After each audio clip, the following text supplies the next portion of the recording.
But joining us now is a man who can give us the behind the scenes of what happened with a couple of the hirings that have taken place here, or potential hirings that have taken place. Ladies and gentlemen, senior NFL insider for ESPN, Adam Schefter. Yay, Schefter! Hey, get ready. It's cold. It's coming. Cold's coming, bud. The cold is coming. Is it already there? It's here, and then we're expecting a major storm here on the East Coast. Down south now, moving up to the East Coast. All I could say is, if the conference championship game had been in New England this year, oh boy.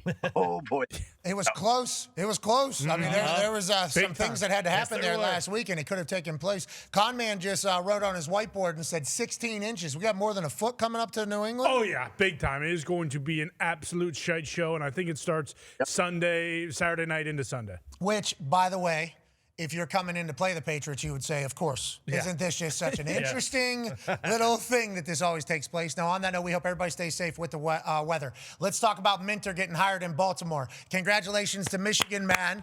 Breaking Michigan man news there. Minter, obviously, with Harbaugh in Michigan, goes over to the Chargers with him. Everybody talks about his greatness, his leadership, how good of a defense he has. Jesse Minter being hired. What was the conversation that went into it? Bisciotti obviously has confidence in himself in finding a great leader of men. What does this mean for Lamar? Just if you could give us all these things as we now have a new leader in Baltimore.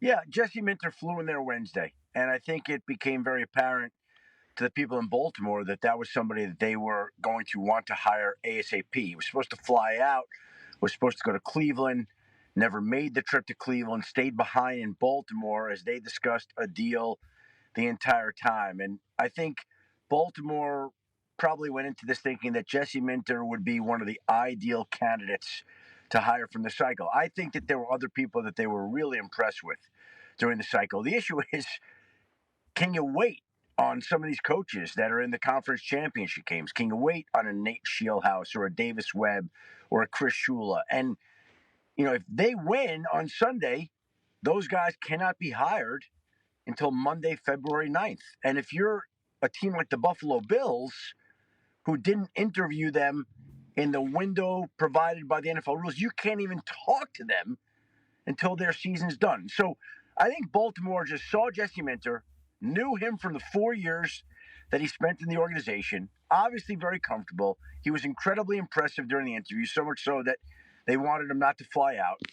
And they were able to knock out the deal during the course of the day. It's a 5-year deal. He stays in Baltimore, and working with Lamar will be a huge part of it. Like, we know that Josh Allen is actually sitting in on the Bills' head coaching interviews, sitting in.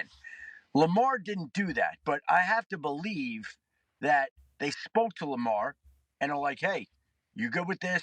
You want to talk to this guy? I don't know if they ever spoke or not, but there's no way you just hire the guy without Lamar having any knowledge of it.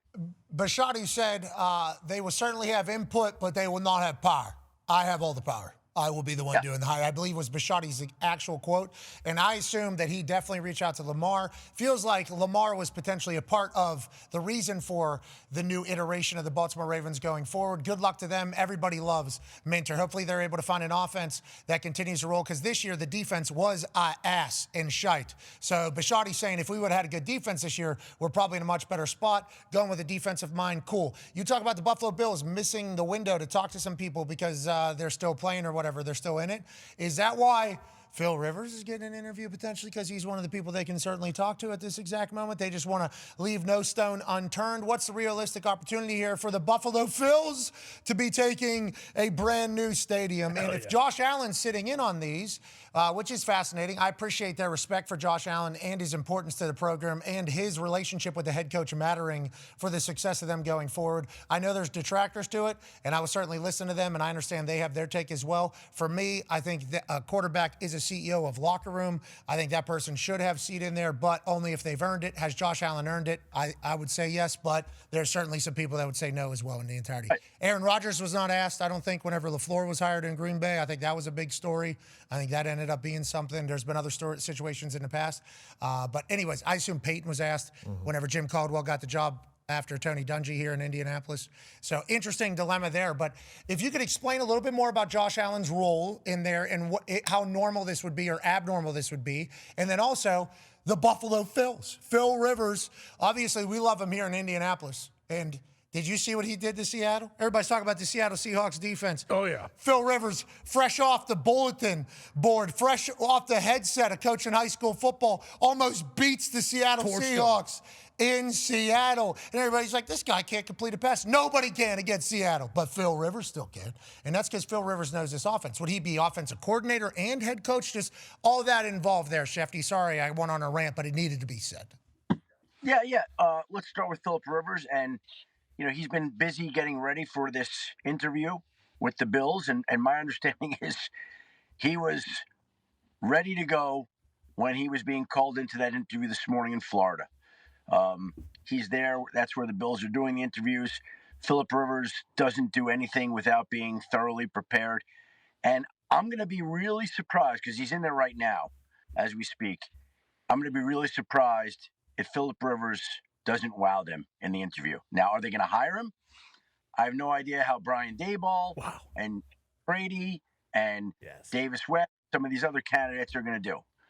But I can tell you that Philip Rivers has a chance to become the third person in history to become a head coach without any prior head coaching experience at all. Jeff Saturday did it for your Colts. Norm Van Brocklin did it back in 1961. Call him Brock. And now, NVB. They call him Coach Brock, Rocky. Yeah, he'd be the third. Again, here's the thing. Philip Rivers, that's just who he is. Like, he elevates people. He raises up people. He's never been the head coach of a NFL team. He's been the head coach of a high school team. But this is his chance to present his ideas and his perspective to see whether or not he's ready for a job like that. I remember a few years ago, people were interviewing Josh McCown right away. I think the Texans did. And there were some people who thought Josh McCown was going to get the Texans job that I think that year went to Lovie Smith. So Philip Rivers, if he wants, can be a head coach one day. Is it this day? We'll find out. That's up to the Bills and him and that presentation. And Josh Allen will be sitting in. And that tweet that you held up, I know Ryan Fitzpatrick said he strongly disagrees. I think certain players, this is me, are in different categories. They're in different categories. Josh Allen is an MVP. If you win an MVP and you're the best player in the league, or amongst the 2 or 3 best players in the league, and you're going to be in that city for the next 5, 6, 7, 8 years, to me, why would you not include him in the conversation to hire a head coach? You're going to get his input anyway. What does it matter if he's sitting in? It's just a different perspective, different ideas. I don't have any issue. I know players don't ordinarily sit in on interviews, and maybe you could say it's a bad precedent. But I would say when there's a player holding out that, is an 8-time All-Pro player, and the team does something for him that they haven't done for anybody, like include a no-trade clause. Well, you say to the other people, when you go to 8 straight All-Pro teams, when you win the NFL, we'll do the same for you.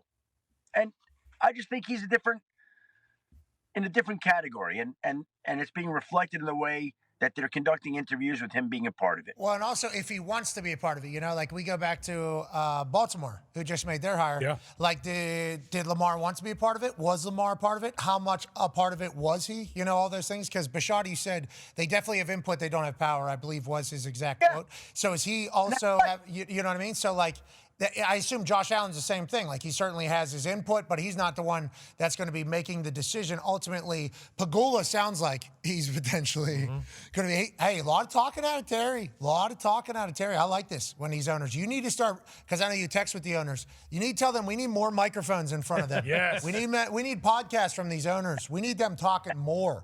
You know what I mean, Schefter? Tell them that. Not just through anonymous sources of, like, Schefter tweets. No. Anonymously, the building is very pissed off at the coach. It's like, well, who's Schefter? Who'd you get that from? A building sent you?